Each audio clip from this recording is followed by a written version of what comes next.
พี่น้องเป็นตอนรับขับสู่โทนี่เป็นลูกโทนี่เป็นตอนรับขับสู่พี่น้องเมืองอาหารเมืองบริวารมาเยี่ยมมาอย่างเบิดนี่มันอีหยังกว่าตัวนี้หมูหันดีไหมตัวนี้ไหมโอ้โหมีบอกอันนี้กูได้อีหยังก่อนเลยมาถามหมูหันอันนี้อีหยังก่อนนะว่าแล้วถามเปิดต่อตั้งคุยกันเป็นชั่วโมงเลยว่ามันหูกันดินี่ยังก่อนนี่เพี้ยนก่อนเลยเพราะว่ามันตัวประหลาดสมองมาเฮียซีเบิดคนไทยมาเฮียซีเบิดนั่นบางครั้งนู่นตามโอ้ยของร่างมาลูกแหนมอดถึงหมูแหนมอดโอ้พ่อ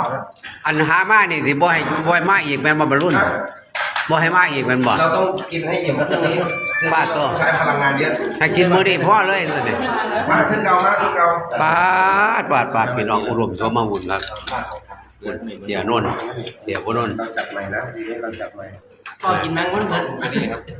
อันนี้ย่างลูกยีอย่าไปประเพียง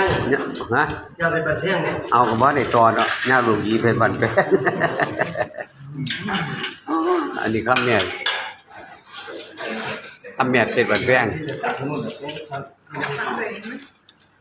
วันนี้ต้องขอบคุณลุงโทนี่ครับขอบ